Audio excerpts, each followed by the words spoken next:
Good evening, everyone. It's rare when two defending state champions are playing in the same gym. That was the case tonight when the Class C girls basketball regional semifinals took place in Marquette. We'll start with the defending Class C champion Calumet Copper Kings against Negaunee. And this one was expected to be a great game, and it certainly turned out that way. Let's head to the third quarter. Negaunee on the comeback trail, and that's Alita Johnson for three. Then jump to the fourth quarter. Time winding down. Negaunee up three, miss. Oh no! Put back in the foul. And Loretta Hallinan makes the free throw and sends the game into overtime at 41. In the extra session, Alexa Anderson will get her shot blocked, but that's not a big deal. Loretta Hallinan strikes again. The two teams trade free throws. Calumet up one, less than 10 seconds to go. Clara Johnson loses control, gets it back. Courtney Finola, funk, that's right into a defender's hands as well. And Calumet continues to defend its title with a 46-45 win over Negaunee. Game number two, the defending Class D state champion St. Ignace moved up to Class C this year, taking on Iron Mountain, and the Mountaineers were not scared. That's Sarah Bogato starting a 2-0 lead for Iron Mountain. Short time later, it'll be Katie Bruley with the offensive rebound. Outside to Olivia Truscott for the jumper. And the Mountaineers are up 7-2. And guess what? Team Ingalls on the bench, Doreen and Doug, not pleased at all. For St. Ignace, the block right there by Linny Gustafson. That leads to an Abby Ostman one-woman fast break. The hoop, the harm, and the Saints have a 9-8 advantage. Again, Iron Mountain comes back. Annie 70 lines it up and knocks it down for three. Iron Mountain up 13-11 after one. To the second, Kate Bugney to Katie Bruley. Sure, Mountaineers starting a little bit of a run. Moments later, steal by Bogato. Riley Papor, 20-11 Iron Mountain. Natalie Lee hits for three for St. Ignace. The Mountaineers' hopes of an upset fell in the second half. St. Ignace Shore winner 59-55. So Calumet and St. Ignace Thursday night in Marquette. To the scoreboard, Marquette had trouble with Saginaw Heritage's height, 6'3", 6'1", 6'1". Hawks win 25-20.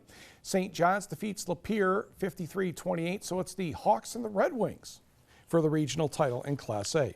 Let's go to Kingsford, Class D, the Stephenson Eagles taking on the Chassell Panthers. We'll pick this one up in quarter number 2.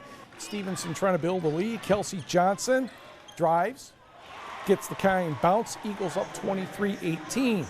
Panthers hang around the first half. Julia Pietola with the triple with just a few ticks remaining. That made it a 7-point game. Stephenson still led at the half, 30-23. To half number 2. Stevenson finds another gear. Kelsey Johnson gets that one to fall. Eagles up by 9.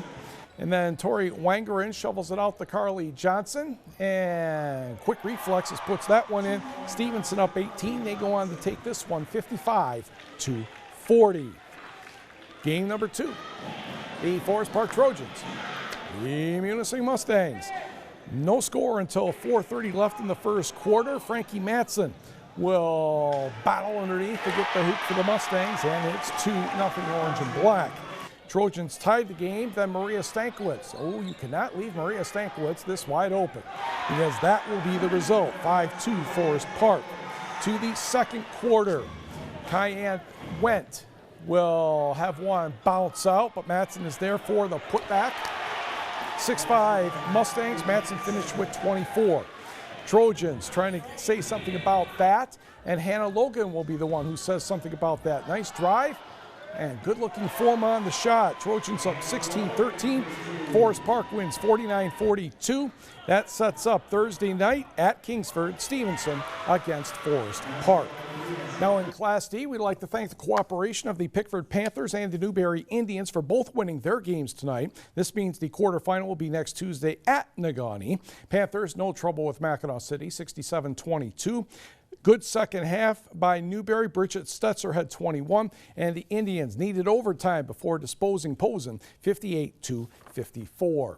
Class B, Holton and Black against Kalkaska down at Manistee. Sloan Zenner gets the ball, and she says, there is a path for the basket, and I will take it.